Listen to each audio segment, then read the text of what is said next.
Imagine cycling along a canal at dawn, the only sounds being your wheels on cobblestones and the gentle lapping of water against centuries-old brick. As the morning mist lifts, a landscape straight from a Golden Age masterpiece emerges. Windmills silhouetted against the horizon, endless fields of tulips creating a living rainbow, and charming gabled houses leaning slightly forward as if peering into their own reflections in the water below.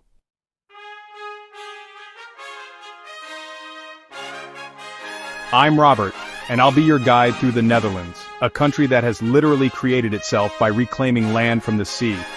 This small but remarkable nation has mastered the delicate balance between preserving its rich heritage and embracing innovation, resulting in a place where 17th-century windmills stand alongside cutting-edge architecture and where bicycles outnumber people.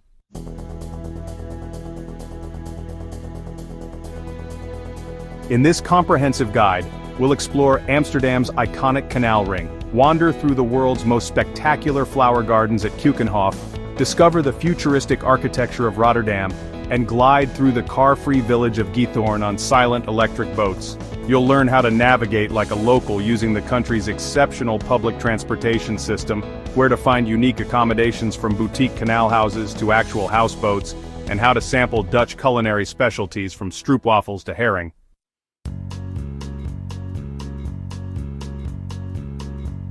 Whether you're drawn by the artistic legacy of Rembrandt and Van Gogh, the engineering marvels of the Delta Works, or simply the joy of cycling through some of Europe's most picturesque landscapes, the Netherlands offers experiences that defy its modest size. So join me as we explore a country where water isn't just a feature of the landscape, but the very foundation of its culture and identity. A place that proves sometimes the most extraordinary destinations come in the smallest packages.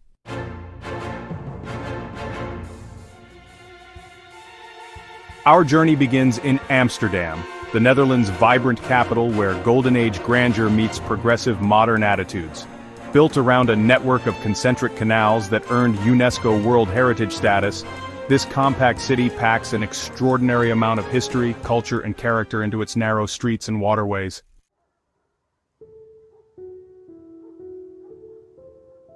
Amsterdam's canal ring, or Grachtengordel, forms the heart of the historic center, created in the 17th century during the Dutch Golden Age, when the city was the world's wealthiest trading hub. These weren't merely transportation routes but a carefully planned urban expansion reflecting both practical engineering and aesthetic vision.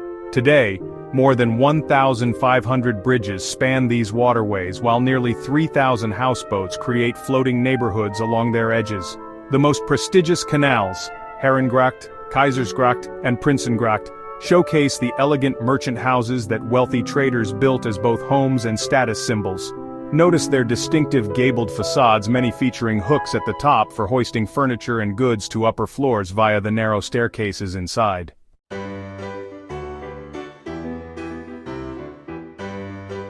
A canal cruise offers the perfect introduction to Amsterdam's layout and history.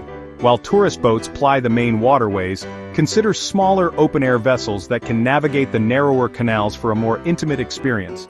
Evening cruises reveal another dimension as lights from bridges and buildings reflect in the dark water, creating what locals call Amsterdam's second sky.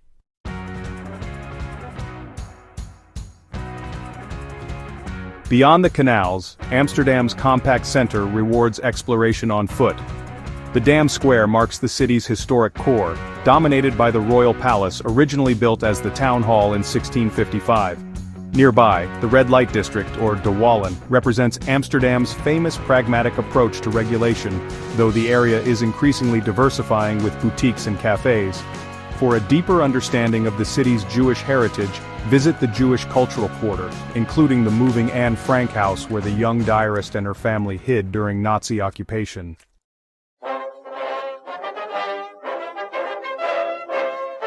Amsterdam's museum quarter houses world-class collections, most notably the Rijksmuseum with its Rembrandts and Vermeers, and the Van Gogh Museum holding the world's largest collection of the tortured genius's work. For contemporary art, the Stedelijk Museum completes this cultural trifecta. Nearby, the vast Vondelpark provides a green oasis where locals picnic, exercise, and socialize when weather permits.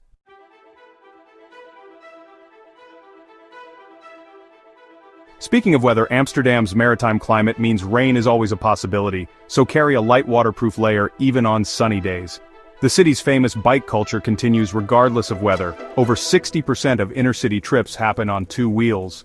Visitors can easily rent bicycles, but first observe local cycling etiquette. Stay in bike lanes, signal turns, and never stop suddenly. If cycling seems intimidating, the excellent tram network offers convenient alternatives.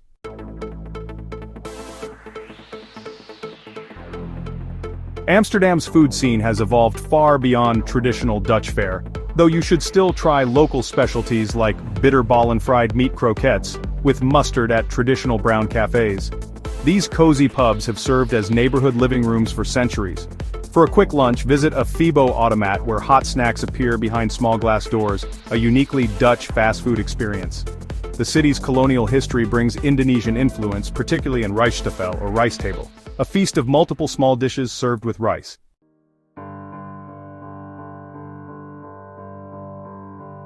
Each spring, the Netherlands transforms into nature's most spectacular color palette, as millions of tulips, daffodils and hyacinths burst into bloom across the countryside. At the heart of this floral phenomenon lies Keukenhof, the world's largest flower garden. It's a breathtaking showcase of Dutch horticultural expertise that has made the country the global center of the flower trade.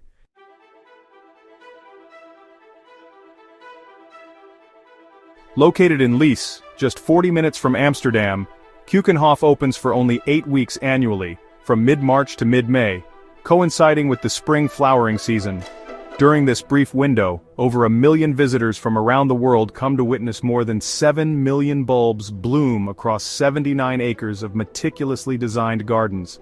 Professional landscapers create new arrangements each year, ensuring even repeat visitors discover fresh displays.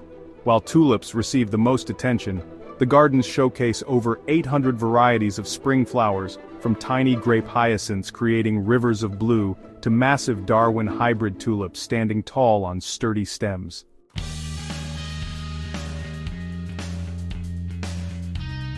The garden's name, meaning kitchen garden, references its origins as a herb garden for a nearby castle in the 15th century.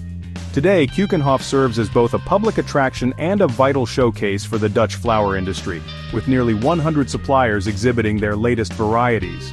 Indoor pavilions house spectacular flower shows featuring elaborate arrangements and rare specimens, while outdoor areas range from formal geometric patterns to more naturalistic woodland settings.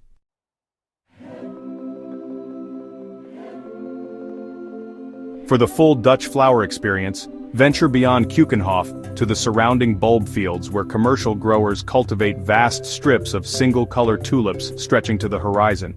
The region between Haarlem and Leiden, known as the Ballenstreek or bulb region, offers the most concentrated display.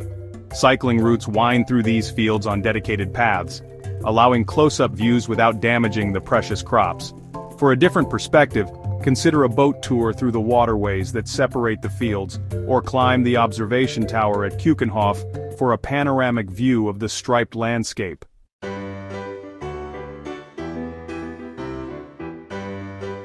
The tulip's journey to becoming a Dutch icon began in the Ottoman Empire, where it was already highly prized.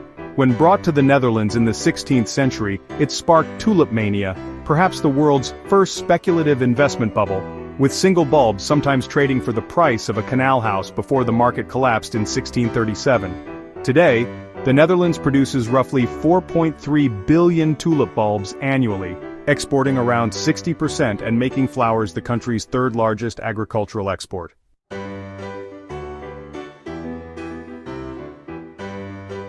Timing your visit requires some planning, as the exact flowering period varies with weather conditions. Generally, daffodils and crocuses appear first in late March, followed by hyacinths in early April, and tulips reaching their peak from mid-April to early May. For the most reliable information, check Keukenhof's website or social media for blooming updates before finalizing your visit. Weekdays and early mornings offer the least crowded experience, though the spectacle remains impressive regardless of timing.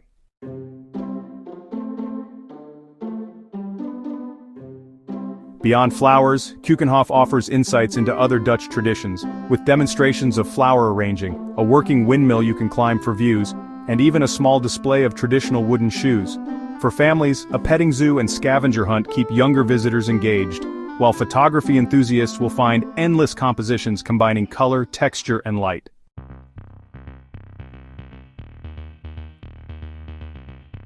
If Amsterdam represents the Netherlands' golden age past, Rotterdam embodies its innovative future. Almost completely destroyed by German bombing in 1940, the city seized the opportunity to reinvent itself as an architectural playground, where bold experimentation creates one of Europe's most dynamic urban landscapes. Here, the Dutch talent for pragmatic creativity finds its most striking expression.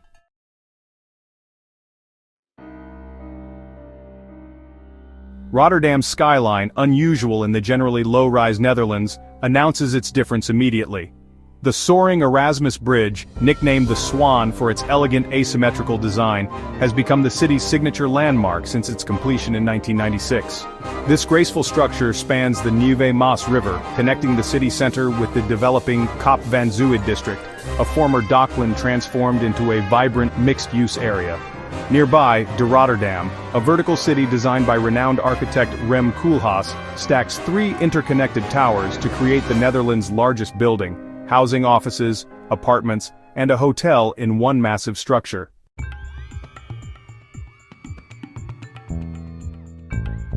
Perhaps Rotterdam's most photographed architectural marvel is the Markthal, a horseshoe-shaped market hall completed in 2014. This innovative building combines a soaring covered market with apartments built into its arched structure. Look up to appreciate the massive artwork covering the ceiling. Horn of Plenty depicts oversized fruits, vegetables, and flowers in vibrant colors across 11,000 square meters, creating what locals call the Sistine Chapel of Rotterdam. Below, market stalls offer everything from local cheeses to international delicacies, making this a perfect lunch stop.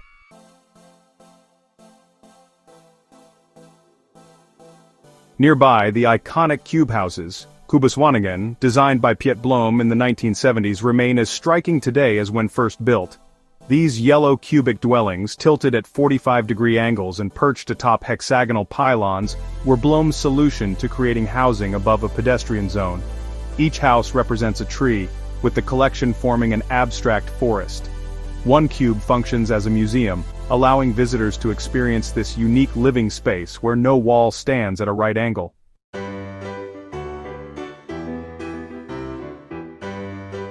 Rotterdam's architectural innovation extends to repurposed structures as well.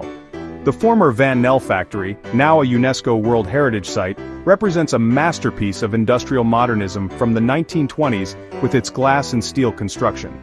Today it houses creative businesses and event spaces. Similarly, the Phoenix Food Factory occupies a former warehouse in the Katendrecht district, now filled with artisanal food producers and communal dining spaces overlooking the harbor.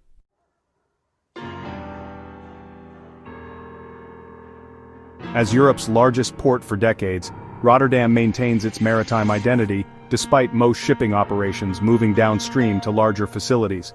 The Maritime Museum showcases this heritage with historic vessels you can board, while the Hotel New York, former headquarters of the Holland-America line from which millions of Europeans emigrated to America, preserves its Art Nouveau splendor while functioning as a hotel and restaurant.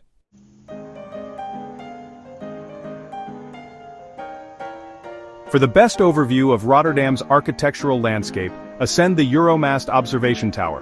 Built in 1960 and later extended to 185 meters, it offers panoramic views across the city and harbor.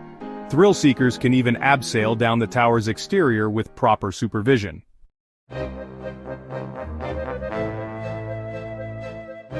Unlike many Dutch cities where preservation dominates, Rotterdam continues to evolve rapidly. New projects constantly reshape the cityscape, making each visit potentially different from the last.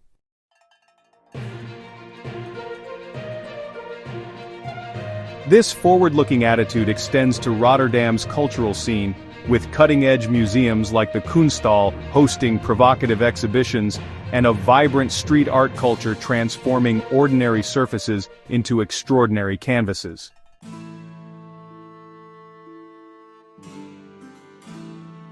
In the eastern Netherlands lies a village so unusual it seems plucked from a fairy tale. Giethoorn, where canals replace streets and boats substitute for cars, offers visitors a glimpse of a quieter, more traditional Dutch lifestyle that contrasts dramatically with the urban energy of Amsterdam and Rotterdam.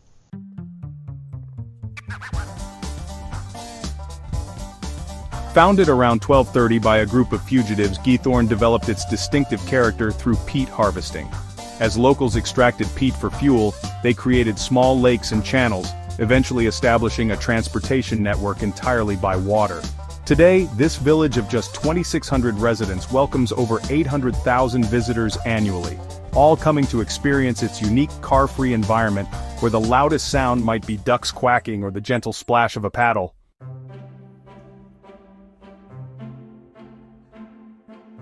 The village's approximately 180 footbridges connect islands formed by the canals, creating a pedestrian paradise where residents' homes sit on small private islands.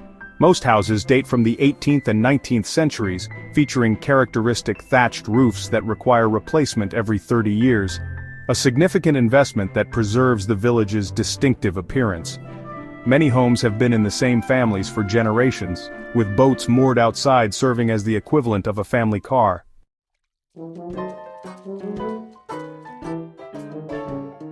Exploring Giethoorn works best from water level. While motorized boats are permitted, traditional punters or silent electric boats offer a more authentic experience that doesn't disturb the tranquility. Guided boat tours provide historical context, but renting your own boat allows for independent exploration at a leisurely pace.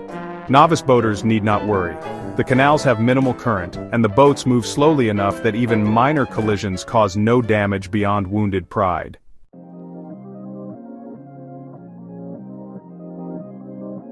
Beyond its picturesque canals, Giethoorn houses several small museums worth visiting. Museum Giethoorn te Oude Mat Oes recreates traditional interiors and demonstrates historical crafts, while De Oude Aard, the Old Earth, displays an impressive collection of minerals and gemstones, an unexpected find in this rural setting. For nature enthusiasts, the surrounding Weerribben National Park offers the Netherlands' largest bog and wetland area, with walking and cycling paths providing access to rich biodiversity including rare birds and butterflies.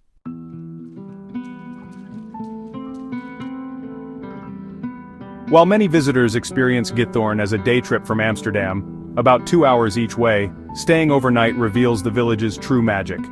After day trippers depart, a profound quiet descends, broken only by natural sounds and perhaps distant conversation from a waterside restaurant.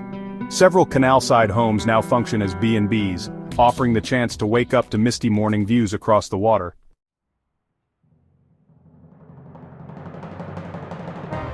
Giethoorn's popularity has grown exponentially in recent years, particularly among Asian tourists after it appeared in the Chinese version of the board game Monopoly. During summer months and weekends, the main canal can become congested with boats, somewhat diminishing the peaceful atmosphere. For a more authentic experience, visit during shoulder seasons, April to May or September to October, when the weather remains pleasant but crowds thin considerably. Alternatively, explore the back canals even during peak times. Just a few turns away from the main waterway, you'll often find yourself alone in scenes that haven't changed for centuries.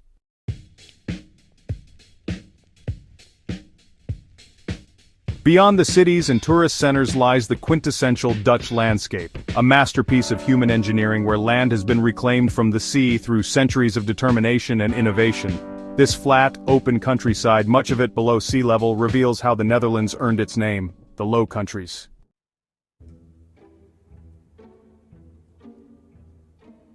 The Dutch relationship with water management began over 1,000 years ago, when early inhabitants built the first turpen, artificial mounds that raised settlements above flood levels. By the 13th century, they had advanced to building dikes and creating polders, tracts of land reclaimed from the sea or lakes through drainage. The iconic windmills that dot the landscape served a crucial practical purpose, pumping water from these low-lying areas into canals and rivers that eventually led to the sea. At their peak, over 10,000 windmills operated across the country. Today, around 1,200 remain, preserved as national monuments.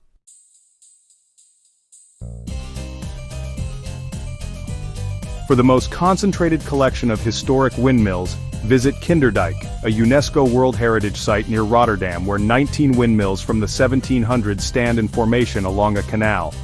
These massive structures, some reaching 30 meters tall, once worked in sequence to lift water in stages. Today, modern electric pumping stations handle most water management, but the windmills are maintained in working order and occasionally operate for demonstrations. Visit in early morning or late afternoon when low sunlight creates dramatic shadows and reflections, and fewer tour groups crowd the narrow paths.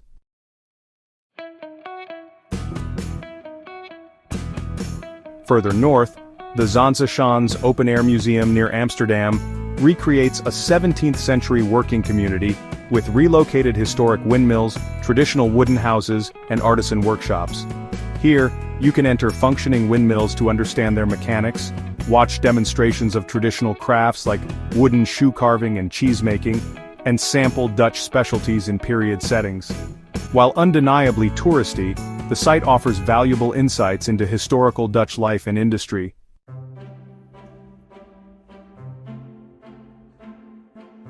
For a deeper understanding of the Netherlands' ongoing battle with water, visit the Zuiderzee Museum in Enkhuizen, which documents how the former Zuiderzee Inlet was tamed with the 32-kilometer Afsluitdijk, or Closure Dike, completed in 1932.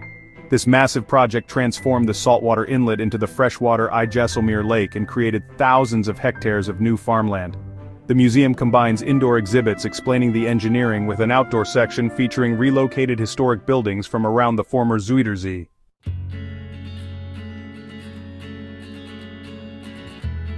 The modern Dutch countryside remains predominantly agricultural, with dairy farming particularly prominent. The flat open fields divided by canals and populated by black and white Holstein Frisian cows create the classic Dutch rural scene. Cycling through this landscape on dedicated paths offers the perfect pace to appreciate its subtle beauty and engineering marvels. The Waterland region north of Amsterdam provides easily accessible rural cycling with charming villages like Broek in Waterland and Monnikendam offering refreshment stops.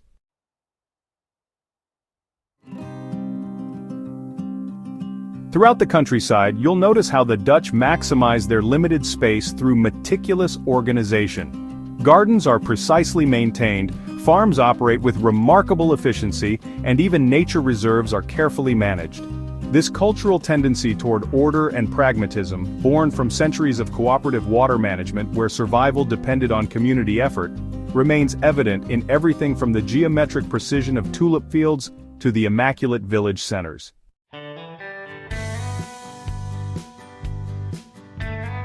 Off the Netherlands' northern coast lies a string of barrier islands that offer a striking contrast to the carefully managed mainland. The West Frisian Islands, locally known as the Wadden Eilanden, present a wilder, more natural face of the country where tidal forces rather than human engineering shape the landscape. These islands protect the mainland coast while harboring unique ecosystems recognized by UNESCO as a World Heritage Site.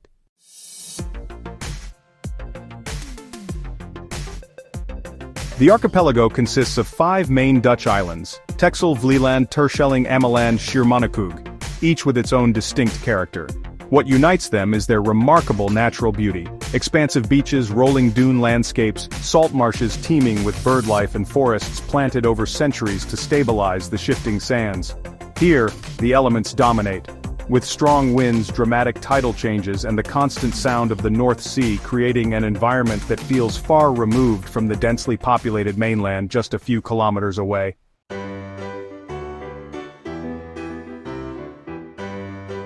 Texel, the largest and most accessible island, connects to the mainland via a short ferry from Den Helder. With its varied landscape including woodland, heath, and extensive beach areas, Texel supports a year-round population and well-developed tourism infrastructure. The island maintains a strong agricultural tradition, particularly sheep farming. The distinctive Texel breed produces high-quality wool and meat. Don't miss the Ecomary Center, which combines a sea aquarium, wildlife sanctuary for injured seals and birds, and educational exhibits about the Wadden Sea ecosystem.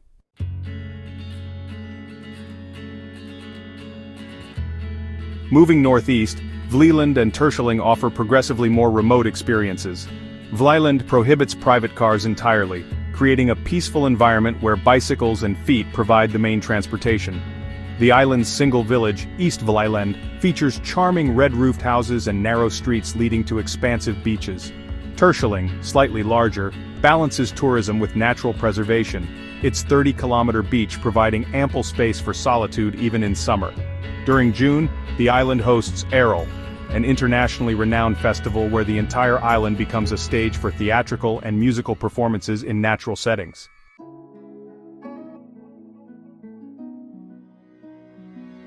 Ameland and Schiermonnikoog complete the Dutch portion of the archipelago. Schiermonnikoog, the smallest inhabited Dutch Wadden island, holds the distinction of being the country's first national park. Its name, meaning Island of the Grey Monks, references the medieval monastery once located here. Today the island's village features characteristic white houses with black roofs, while nature dominates the remainder of the territory with constantly shifting dune landscapes.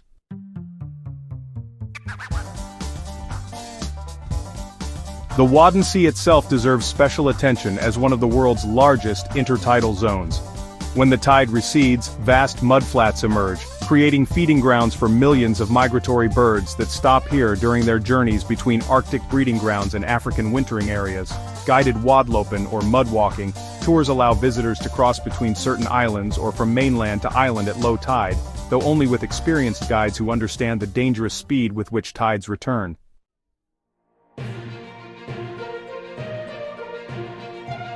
The island's popularity with Dutch vacationers means they become quite busy during summer months and school holidays. For a more authentic experience, consider visiting in late spring when migratory birds arrive in spectacular numbers, or early autumn when the light turns golden and crowds thin.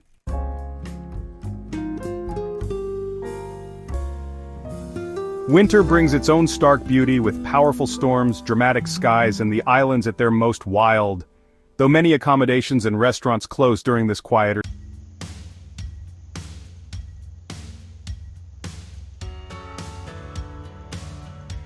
While Amsterdam captures most international attention, the Netherlands' eastern cities preserve equally rich histories with fewer crowds and more authentic local atmospheres.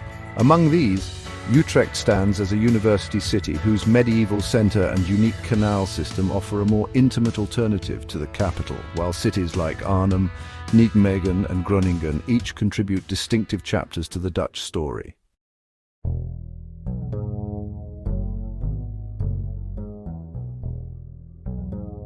Utrecht, just 30 minutes by train from Amsterdam, centers around the Dom Tower at 112 meters, the tallest church tower in the Netherlands and the city's defining landmark since its completion in 1382.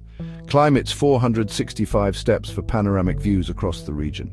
Remarkably, the tower stands separate from its cathedral. The nave connecting them collapsed in a 1674 tornado, creating the open Domplein, or Cathedral Square, that now hosts markets and events. Utrecht's canals differ significantly from Amsterdam's, featuring distinctive wharf cellars at water level. Originally built as storage spaces for goods arriving by boat, many now house cafes and restaurants where you can dine right beside the water. Rent a small boat to appreciate this unique two-level canal system from the water, passing under bridges and alongside medieval buildings whose foundations have stood for centuries.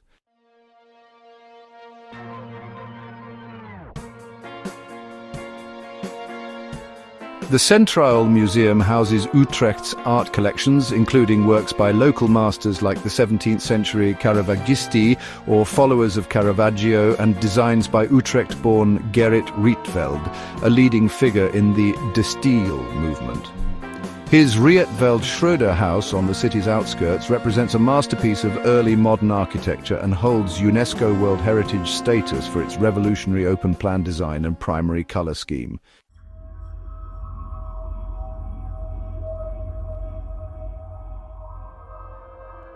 Northeast of Utrecht, the Hanseatic cities along the IJssel River preserve their medieval trading heritage. Deventer, Zutphen and Zwolle feature remarkably intact historic centres with buildings dating from their 13th century commercial heyday when they belonged to the powerful Hanseatic League trading network. Deventer's annual Dickens Festival transforms the city into a Victorian-era scene each December, while its Bergkerk, or mountain church, offers views across the IJssel River Valley from its tower. Further east, Arnhem gained tragic fame as the site of Operation Market Garden during World War II, when Allied forces failed to secure its vital Rhine Bridge events dramatized in the film A Bridge Too Far. Today, the rebuilt John Frost Bridge commemorates this history, while the excellent Airborne Museum in nearby Oosterbeek provides context through powerful exhibits. Beyond war history, Arnhem houses the Netherlands Open Air Museum, where historic buildings from across the country have been reassembled to preserve traditional architecture and lifestyles.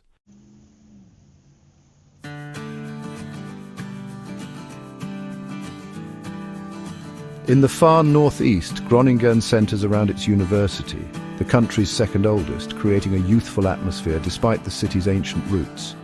The Martinitoren, locally known as Dol Grise, the old grey one, provides the city's focal point, while the ultra-modern Groningen Museum, appearing to float on the canal surrounding the train station, houses eclectic art collections in a building that's itself a controversial masterpiece of postmodern design.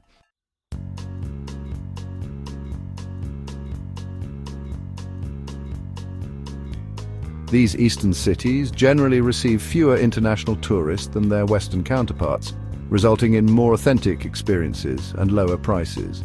Their compact historic centers reward wandering without specific destinations. Allow yourself to get slightly lost among narrow streets and unexpected squares where centuries of history reveal themselves in architectural details and preserved traditions.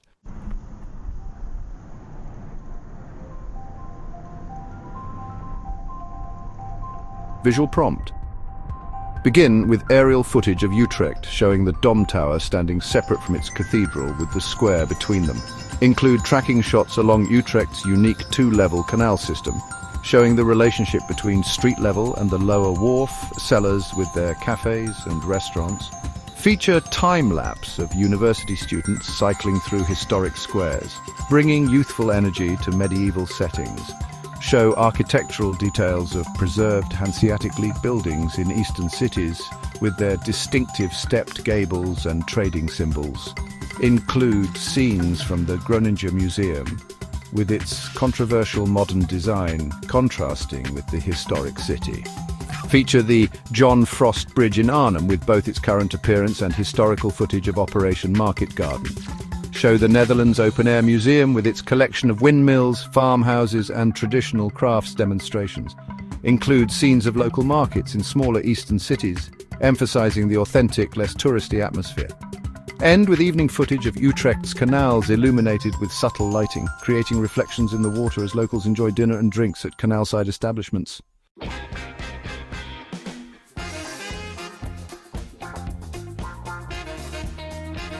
The Netherlands boasts one of Europe's most efficient and comprehensive transportation networks, combining excellent public transit with cycling infrastructure that's the envy of urban planners worldwide.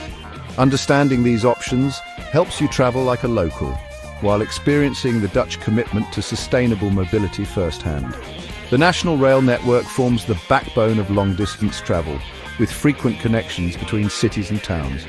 Nederlandse Spoorwegen, the national railway company, operates most intercity services, while regional providers handle local routes. Trains generally run from early morning until around midnight, with night services connecting major cities on weekends. The system operates without mandatory reservations. Simply buy a ticket and board any train on your route, though some peak-hour trains may be crowded. For visitors, the most cost-effective option is often the OV chip card, a reloadable smart card used across all public transportation. The anonymous version costs €7, 50 plus whatever credit you add, and works on trains, buses, trams and metros throughout the country. Simply check in by holding the card against the yellow readers at the beginning of your journey and check out when you exit. For shorter visits, consider day tickets or the Holland travel ticket, which offers unlimited travel across all public transport for one fixed price.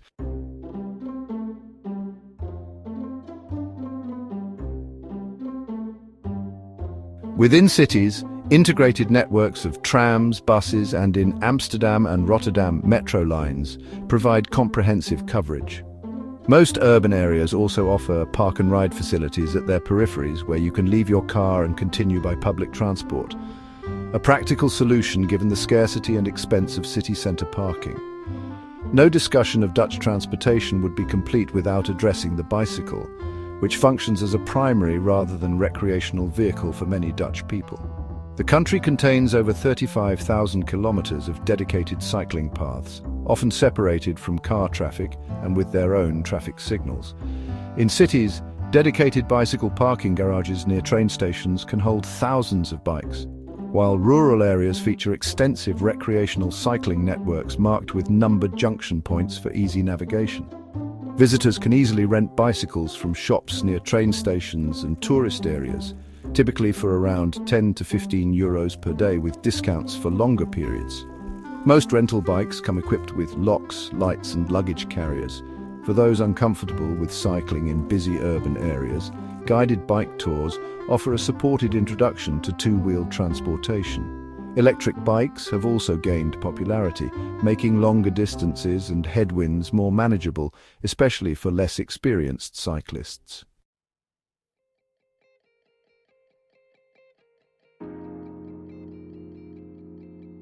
Water transportation plays a significant role in this canal-crossed country. Free ferries connect Amsterdam's central station with northern districts across the IJ waterway, while water taxis in Rotterdam offer scenic alternatives to land routes. In rural areas, especially Friesland and the eastern Netherlands, small ferries still cross rivers and canals, sometimes operating on demand, with a bell to summon the ferryman from the opposite bank. For those renting cars, be aware that Dutch roads are well maintained but often narrow, particularly in historic centres.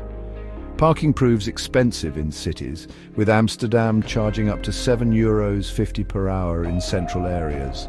The excellent public transportation and cycling options make car rental unnecessary for most visitors unless you're exploring remote rural areas or need to transport substantial luggage.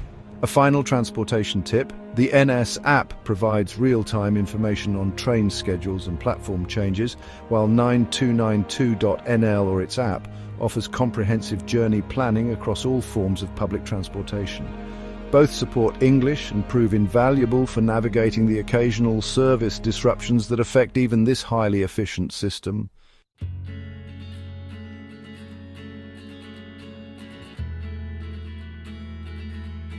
The Netherlands boasts one of the most efficient and integrated transportation systems in the world. From the bustling Utrecht Centraal train station to the dedicated cycle paths, every aspect is designed for seamless travel. Trains, trams, buses and ferries all work together, with the OV chipcart making transfers a breeze. The massive bicycle parking garage at Utrecht station is a testament to the country's cycling culture, accommodating thousands of bikes on multiple levels. And it's not just about efficiency. The journey itself offers stunning views, whether you're on a train passing through urban centres and rural polders, or cycling along dedicated paths with their own traffic signals. Water transportation is also a key part of the Dutch experience, with Amsterdam ferries crossing the IJ and traditional small ferries operating in rural areas. The contrast between rush-hour cycling traffic and car traffic highlights the efficiency of bike travel in urban areas. Tourists too can easily rent bikes and navigate using junction point maps. Whether you're traveling by train, bicycle, car or boat, the Netherlands offers multiple options for a unique and enjoyable journey.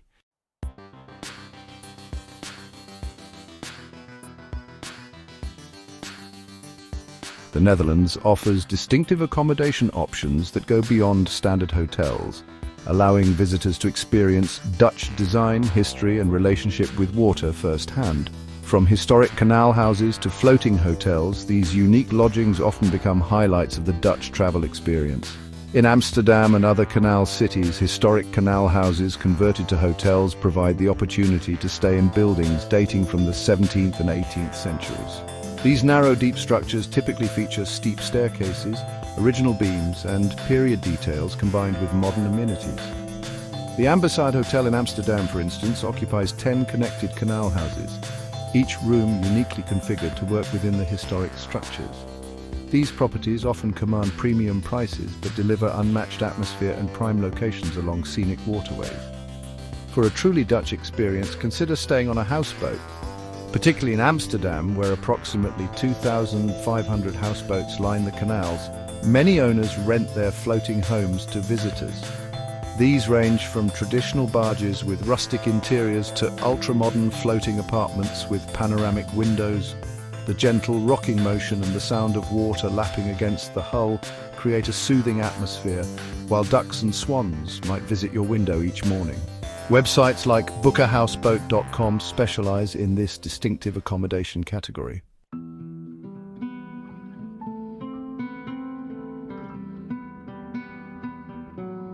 Throughout the countryside, especially in farming regions like Friesland and Zeeland, historic farms have been converted to B&Bs where you can experience rural Dutch life. Many feature traditional bedstead enclosed box beds built into walls that once provided warmth during cold winters. Farm stays often include homemade breakfasts featuring local produce, and some offer activities like cheese-making demonstrations or barn tours where children can interact with animals. The Dutch pioneered adaptive reuse of industrial buildings, converting former factories, schools and churches into distinctive hotels. The Keukenhof Hotel in Maastricht occupies a 15th century monastery, inserting ultra-modern rooms within the Gothic structure. In Rotterdam, the Hotel New York preserves the former Holland-America Line headquarters, where thousands of emigrants began their journey to America. The Lloyd Hotel in Amsterdam, originally built as a migrant hotel in the 1920s, now offers rooms ranging from 1 to 5 stars within the same building, each uniquely designed by Dutch artists and designers.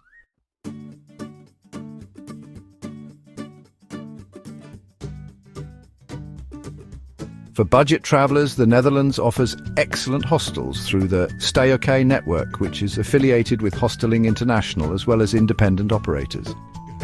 Many occupy interesting buildings like the Stay OK Domburg, housed in classic Zeeland dune-top villas, or the Stay OK Rotterdam in iconic cube houses designed by Piet Blum.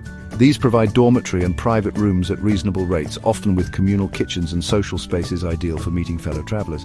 Camping enjoys immense popularity among the Dutch themselves, with excellent facilities throughout the country. Many campgrounds offer ready-erected tents or basic cabins for those traveling without equipment. For a distinctive Dutch camping experience, try a mini-camping small, family-run sites often attached to working farms with just 10 to 15 pitches, providing a more personal atmosphere than larger commercial operations. Visual montage, accommodations in Netherlands.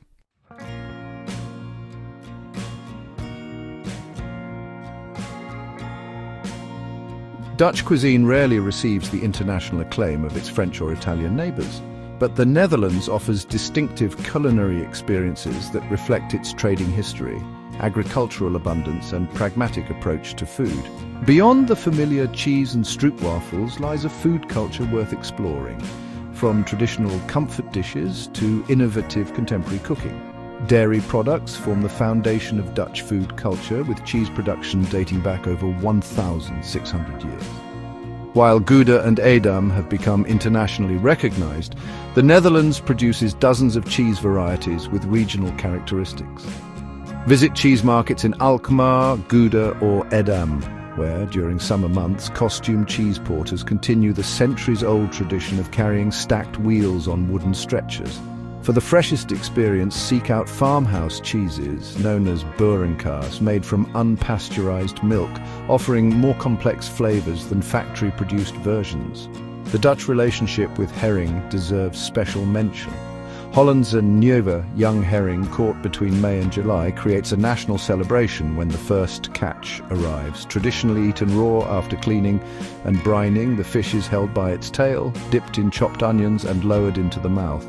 Though less adventurous eaters can request it chopped on a plate or in a soft bun called Bruges haring. Herring stalls or herring handles in most town markets offer this distinctively Dutch experience.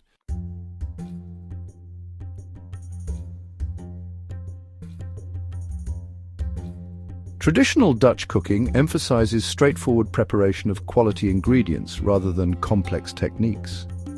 Stampot exemplifies this approach: various vegetables mashed with potatoes and typically served with smoked sausage or rookworst. Regional variations include boerenkool, which is kale, hutspot, made with carrots and onions, and zuurkool, which is sauerkraut. These hearty dishes traditionally provided sustenance during cold winters when fresh produce was limited. The colonial history of the Netherlands brought Indonesian influences that now form an integral part of Dutch cuisine. Rijsttafel, or rice table, developed during colonial times, presents dozens of small, intensely flavored dishes served with rice, a feast designed to showcase the archipelago's culinary diversity. More casual Indonesian Dutch fusion appears in snacks like barmy balls, which are fried noodle croquettes, available in snack bars nationwide.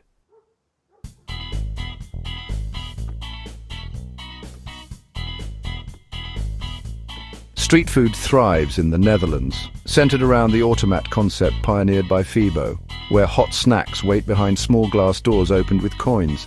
Try bitterballen, which are deep-fried ragu balls, kaasoefels, cheese in pastry, or the ultimate Dutch fast food frites, thick-cut fries served in paper cones with mayonnaise or specialized sauces like oorlog or war sauce, a combination of mayonnaise, peanut sauce and onions. For those with a sweet tooth, Dutch treats extend far beyond the famous stroopwafel, or syrup waffle. Poffertjes, small fluffy buckwheat pancakes dusted with powdered sugar, appear at street markets cooked on special dimpled copper pans. Seasonal specialties include oliebollen, deep-fried dough balls with raisins traditionally eaten on New Year's Eve, and tompoes, a cream-filled pastry with pink icing consumed on King's Day when it's temporarily colored orange to match the national celebrations.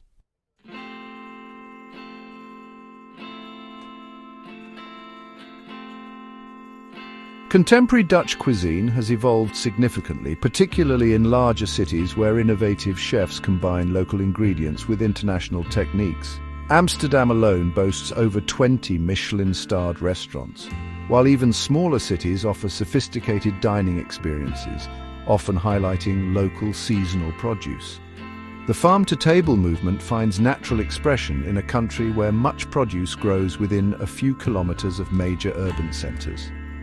For an authentic Dutch dining experience, seek out a brown cafe or Bruin Cafe, traditional pubs named for their wood-paneled interiors darkened by decades of tobacco smoke before smoking bans took effect. These cozy establishments serve simple food alongside local beers, with the atmosphere rather than culinary innovation being their primary appeal. Similarly, pancake houses or pannenkoekenhuis specialize in large, thin pancakes with sweet or savory toppings that make a satisfying lunch or casual dinner.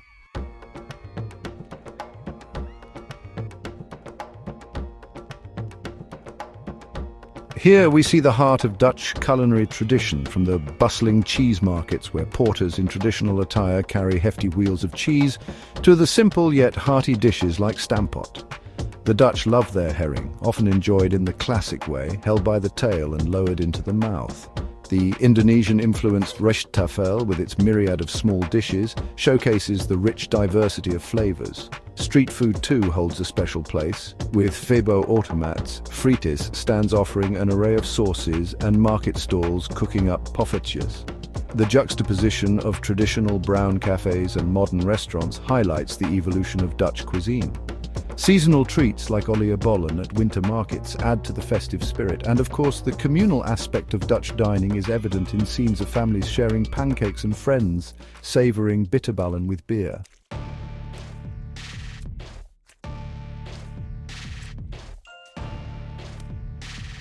Understanding Dutch culture enhances any visit to the Netherlands, providing context for interactions and observations that might otherwise seem puzzling. Two characteristics particularly define Dutch society: a famous directness in communication and a distinctive approach to design that balances functionality with aesthetics. Together, these traits reflect a culture shaped by the practical demands of living in a challenging environment where cooperation and efficiency became necessary for survival. Dutch directness often surprises visitors from cultures that value diplomatic indirectness or saving face. The Dutch generally say exactly what they think without sugarcoating or excessive politeness, valuing honest communication over sparing feelings.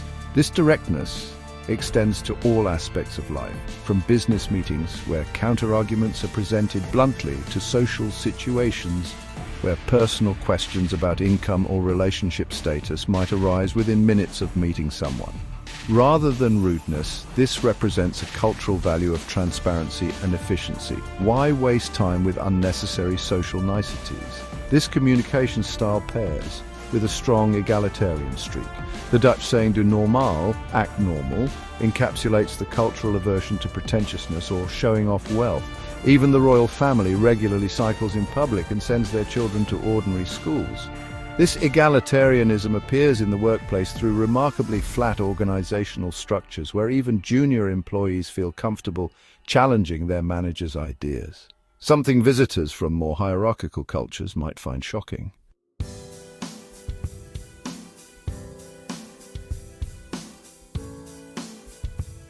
The famous Dutch tolerance deserves nuanced understanding rather than indicating wholehearted approval of all behaviors. Traditional Dutch tolerance stemmed from pragmatism. In a small, densely populated country, people needed practical ways to live alongside those with different beliefs. This led to the pillarization system where Protestant, Catholic, socialist and liberal communities each developed their own institutions while cooperating on matters of common interest.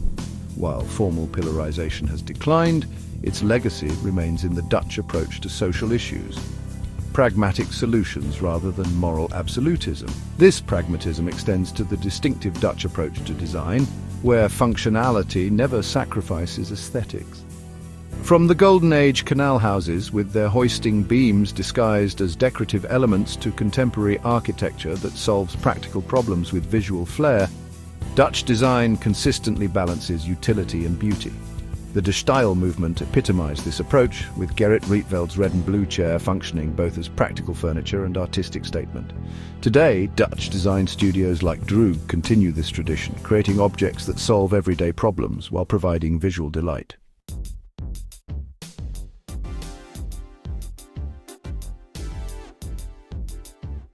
The Dutch relationship with space reflects their environment's constraints. In Europe's most densely populated country, space represents a precious commodity used with remarkable efficiency. Private homes tend to be smaller than American equivalents but feature clever storage solutions and multi-purpose rooms. This spatial awareness extends to public areas, with urban planning that prioritizes shared spaces over private ones, creating cities that function as collective living rooms where people interact across social boundaries. Visitors often notice the distinctive Dutch approach to windows and curtains. Traditional homes feature large windows, originally designed to maximize limited natural light in a northern climate. More surprisingly, many Dutch households leave these windows uncurtained, allowing passers-by to look directly inside, a practice that reflects both the nothing to hide transparency value and the historical Protestant emphasis on demonstrating one's honest living through visible household order. The famous Dutch birthday calendar, hanging in many toilets, provides another cultural insight. These calendars, where family and friends' birthdays are recorded for annual remembrance, hang in the one room every visitor will use privately. This practical solution ensures regular review of upcoming celebrations while demonstrating the Dutch talent for making necessary functions like remembering birthdays fit naturally into daily routines.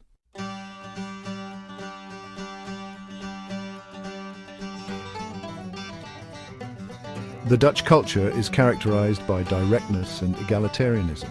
In business meetings, frank discussions are the norm, and friends give blunt feedback. Casual conversations often involve straightforward questions.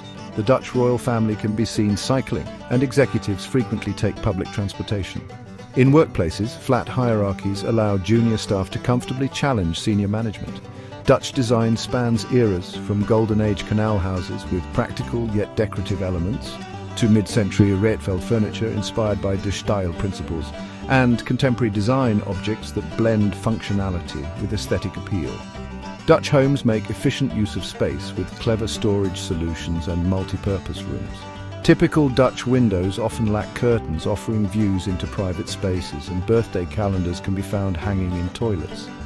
Public spaces like parks and squares bring together people from different social backgrounds. The Dutch balance individualism and community, maintaining distinct homes while collectively managing shared spaces, showcasing their talent for practical coexistence.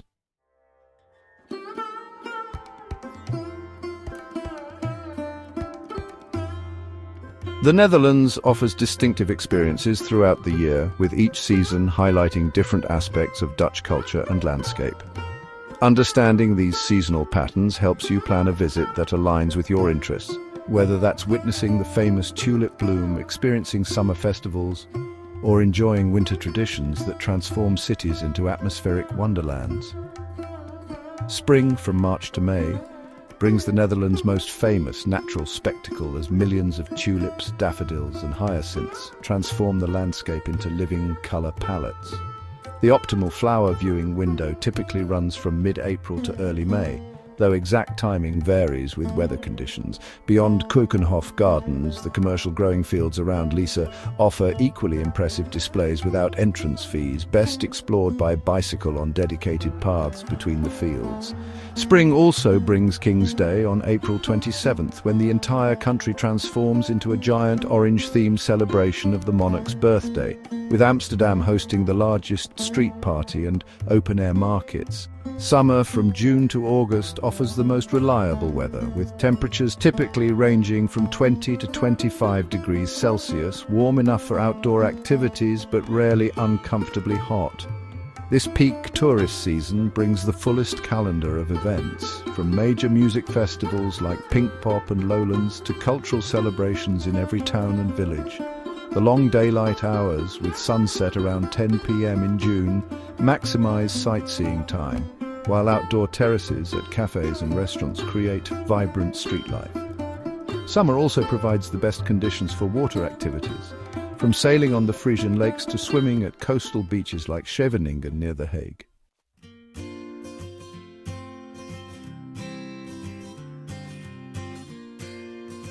Autumn, from September to November, brings golden light that Dutch painters have celebrated for centuries, creating perfect conditions for photography, as trees turn amber and red against historic backdrops. Tourist crowds thin significantly after mid-September, while temperatures remain mild through October. This shoulder season offers excellent value, with accommodation prices dropping while most attractions remain open with shorter queues. Culinary travelers appreciate autumn for seasonal specialties like game dishes, mushroom foraging and new herring. The museum season kicks into high gear with major exhibitions timed for the indoor-focused months ahead.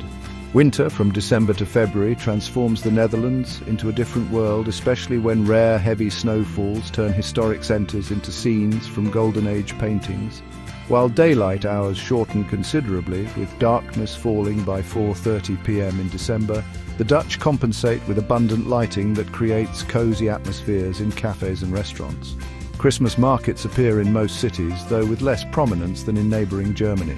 The potential highlight of Dutch winter comes when canals freeze sufficiently for ice skating, a rare occurrence in recent decades due to climate change, but a magical experience if you're fortunate enough to witness it. The Elfstedentocht, a 200-kilometre skating race through Frisian towns, creates national excitement on the rare occasions when ice conditions permit it.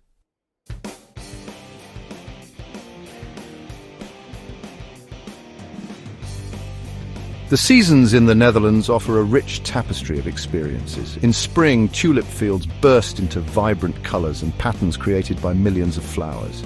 King's Day celebrations bring people together in joyous street parties and open-air markets, all dressed in orange. Summer festivals see crowds enjoying music and cultural events, with outdoor terraces filled with people dining and socializing. Autumn's golden light illuminates historic buildings and trees turning amber and red. Winter scenes feature snow-covered streets, festive Christmas markets, and the quintessential Dutch experience of ice skating on frozen canals. Each season highlights the unique beauty and cultural richness of the Netherlands, offering diverse experiences year-round. Thanks for joining me on this unforgettable journey through the Netherlands' iconic canals, stunning tulip fields, and innovative architecture. If this guide sparked your wanderlust, hit the thumbs up. It helps more travelers discover the charm of the Netherlands. Don't forget to subscribe and ring the bell to stay updated on our next adventure. Share this video with friends eager to experience the vibrant culture, picturesque landscapes, and cycling paradise of the Netherlands. Until next time, keep exploring.